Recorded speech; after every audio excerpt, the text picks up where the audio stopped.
नमस्कार मित्रों।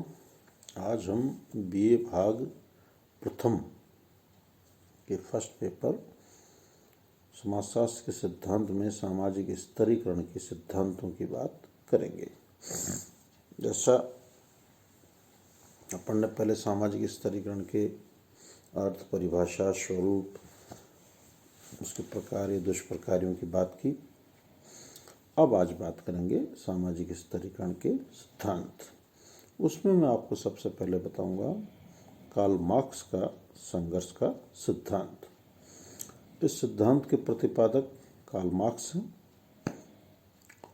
इन्होंने सामाजिक स्तरीकरण को समाज में पाए जाने वाले संघर्ष का आधार बताया है। इस सिद्धांत का उल्लेख उन्होंने अपनी पुस्तक कम्युनिस्ट मैनिफेस्टो में किया है। मार्क्स कहते हैं कि आज तक जो भी समाज अस्तित्व में आए उनका इतिहास वर्ग संघर्ष का इतिहास है। इसका तात्पर्य है कि प्रत्येक युग में सामाजिक वर्ग मौजूद रहे हैं, उनमें परस्पर संघर्ष रहा है। प्राचीन समय में स्वतंत्र और दास, कुलीन, अकुलीन, सामंत, अर्धदास, अत्याचारी, पीड़ित आदि वर्ग रहे हैं। वर्तमान पूंजीवादी समाज में बुर्जुआ पूंजीपति एवं सर्वहारा श्रमिक ये दो वर्ग हैं जो परस्पर संघर्षरत हैं। उच्च वर्ग ने सदैव ही निम्न वर्ग का शोषण किया है। वर्गों का जन्म उत्पादन के साधनों पर स्वामित्व अथवा अस्वामित्व के आधार पर होता है। इस आधार पर समाज में दो प्रधान एवं विरोधी वर्गों का जन्म होता है। एक वह जिसका उत्पादन के साधनों पर स्वामित्व होता है और दूसरा वह जो इससे वंचित होता है। वर्गों का स्वरूप उत्पादन के ढंग पर निर्भर करता है। उत्पादन का ढंग भी इस बात पर निर्भर होता है कि वह समाज प्रौद्योगिकी के कौन से स्तर पर है। शुम्पेटर का मत है कि मार्क्स की प्रमुख रुचि वर्गों के विकास में थी। बॉटमर कहते हैं कि मार्क्स सामाजिक व राजनीतिक परिवर्तन लाने में वर्गों की भूमिका में रुचि रखते थे। वर्तमान औद्योगिक एवं पूंजीवादी व्यवस्था में उत्पादन के साधनों पर स्वामित्व की दृष्टि से दो वर्गों का उदय हुआ। एक पूंजीपति वर्ग जिसको कि मार्क्स बुर्जुआ वर्ग कहता है और दूसरा श्रमिक वर्ग जिसे कि है सर्वहारा वर्ग कहता है। पूंजीपति अधिकाधिक लाभ कमाने के लिए श्रमिकों को कम से कम देना चाहते हैं। श्रमिक वर्ग इस शोषण का विरोध करता है, किंतु पूंजीपति जो कि अपनी आर्थिक शक्ति के आधार पर राजनीतिक शक्ति भी धारण करता है, श्रमिकों के विरोध को थोड़े समय के लिए दमन कर देता है। किंतु उद्योगों का एक स्थान पर केंद्रीकरण होने, यातायात के साधनों का विकास होने, पूंजीपतियों एवं श्रमिकों के बीच आर्थिक सामाजिक दूरी बढ़ने आदि के कारण श्रमिक वर्ग में एकता एवं चेतना की वृद्धि होती है।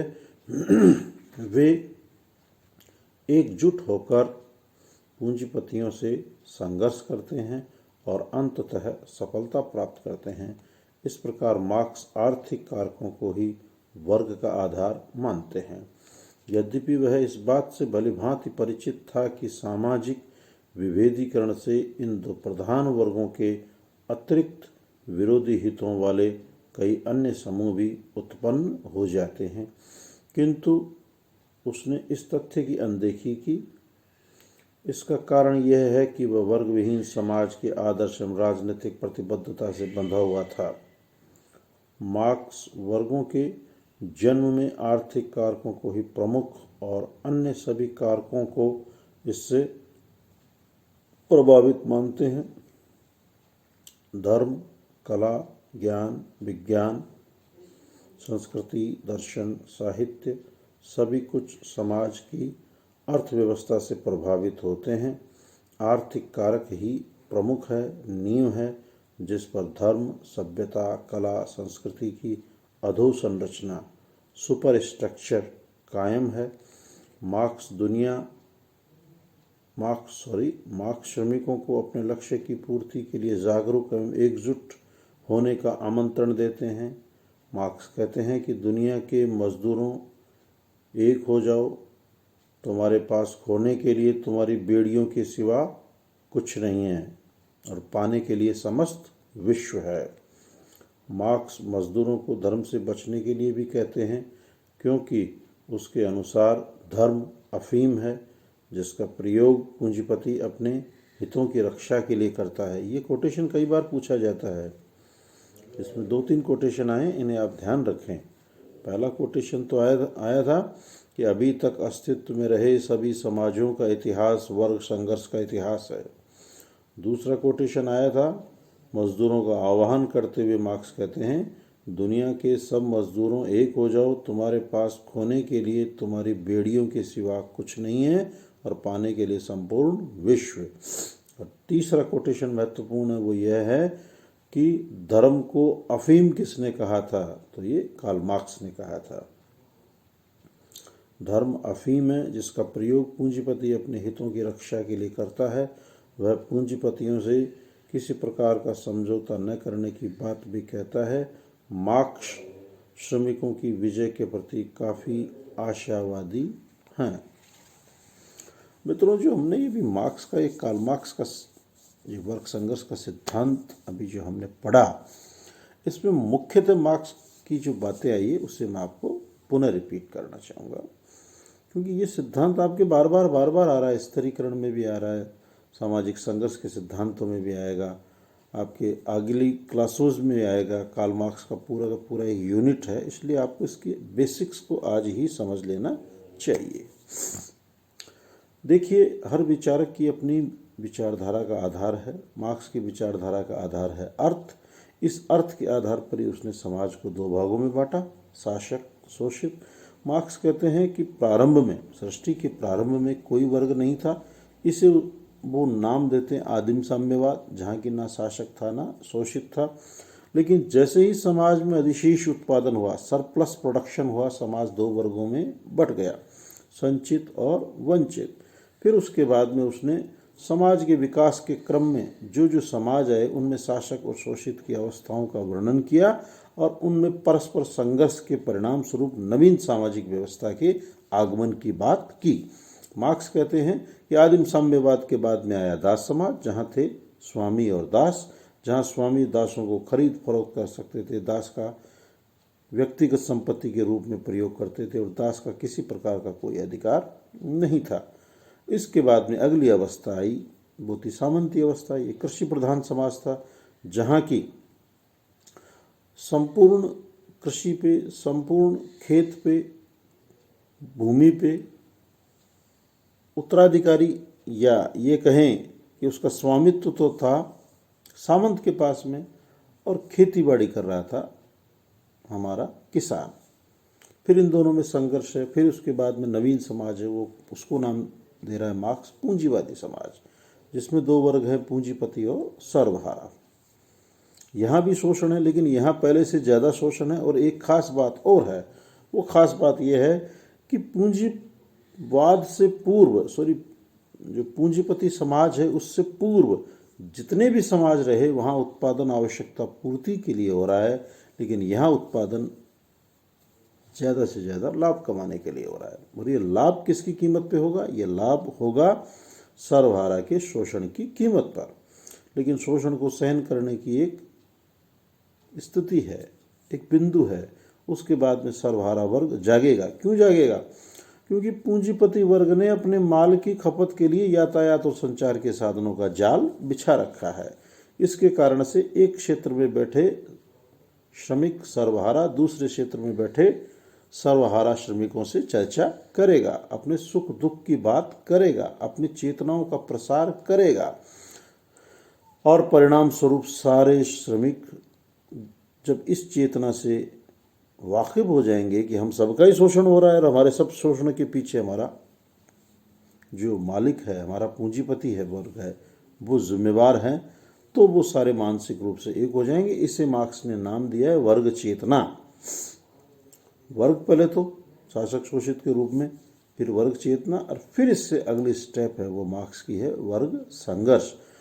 अब कह रहा है मार्क्स की पूंजीवादी समाज के अंदर जब शोषण एक सीमा से ज़्यादा हो जाएगा, सहन करने से ज़्यादा हो जाएगा, परिणाम स्वरूप सर्वहारा वर्ग जागेगा, क्रांति करेगा, रक्तपूर्ण क्रांति होगी, और इस क्रांति में सर्वहारा की जीत होगी, और परिणाम स्वरूप एक नवीन सामाजिक व्यवस्था का अभ्युदय होगा, जिसे मार्क्स ने नाम दिया है सर्वहारा वर्ग का अधिनायकवाद या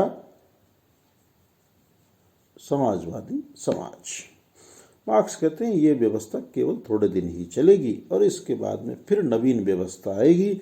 उस नवीन व्यवस्था का मार्क्स ने नाम दिया है वर्ग विहीन, राज्य विहीन समाज, जिसको कि मार्क्स नाम देता है साम्यवादी समाज। यह वह समाज होगा जहां व्यक्ति अपनी योग्यता क्षमता के अनुसार कार्य करेगा और अपनी आवश्यकता के अनुसार प्राप्त करेगा, यानी यहाँ किसी प्रकार की असमानता, शोषण नहीं होगा, सभी समान होंगे और सब अपना अपना योगदान समाज के विकास के संदर्भ में देंगे। ये मार्क्स का वर्ग संघर्ष का सिद्धांत है। महत्वपूर्ण सिद्धांत है, आपको समझ लेना चाहिए, जिसमें मार्क्स अर्थ को आधार बना के शासक शोषित की बात कहता है, पूंजीवादी समाज के अंदर क्रांति की बात कहता है, और फिर साम्यवाद के रूप में एक शोषण विहीन समानता युक्त समाज की स्थापना की बात कहता है। मार्क्स के इन्हीं विचारों का प्रभाव था कि जो पूंजीपति राष्ट्र थे या जो पूंजीपति थे, उन्होंने क्या किया, सर्वहारा के उत्थान के लिए कार्यक्रम लागू किए।